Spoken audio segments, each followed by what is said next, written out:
Clancy is accused of killing her 3 children, and it's bringing a lot of attention to mental health. A candlelight vigil was held last night for the Clancy family. Police say she strangled her 3 children before trying to take her own life on Tuesday. It was reported she was allegedly struggling with postpartum psychosis, a serious condition that can cause delusions and hallucinations.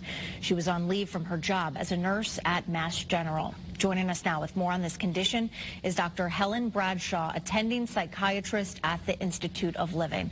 Dr. Bradshaw, thank you so much for being with us. I appreciate the opportunity to be here. So many women go through a lot after having a baby, anything from postpartum depression to postpartum anxiety and a host of other things. What exactly is postpartum psychosis, and how does it differ from those other ailments? Absolutely. So postpartum psychosis can come on pretty abruptly during the postpartum period.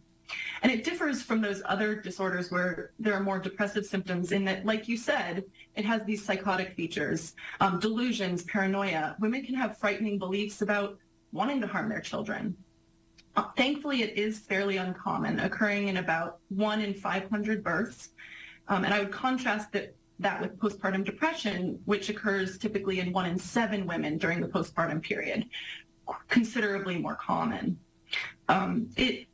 Additionally, it is very common to experience some amount of depression symptoms in the postpartum period. The majority of women do experience some baby blues following their delivery.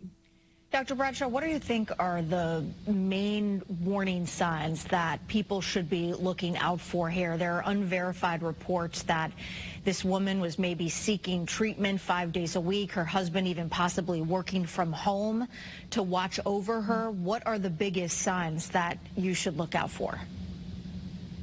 Yeah, absolutely. Changes in mood is very important. Sadness, numbness, changes in sleep, having difficulty sleeping or not really needing to sleep. Women can experience having difficulty in finding enjoyment in things that they typically enjoy, or having ideas about feeling disparaging toward yourself, like I'm a bad mother. Those are really warning signs. Apparently the father, sorry, you continue. Oh, excuse me. I was going to say all women should absolutely be screened during pregnancy and during the postpartum period. So you can be screened for it. That is good to know. Absolutely. The father here apparently just left the house for 25 minutes just to go get food. Is something like this can happen in that short amount of time?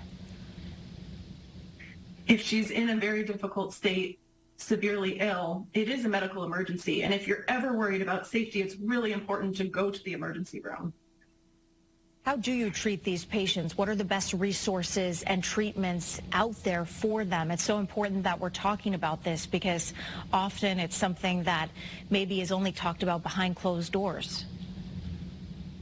Yeah, and reminding ourselves that it is so common. The majority of women are going to have some degree of symptoms. So reaching out for help to recognize if you're, could we relieve some of those symptoms, or are you in a group that we're really worried about your safety?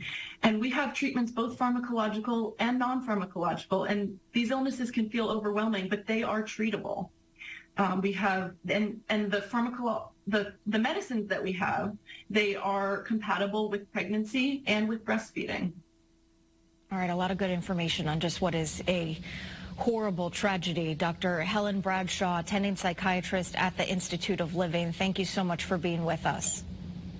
Thanks for having me. We appreciate it. We also have more mental health resources and information on where you can find help. It is right on your screen. We also have a link anytime on the channel.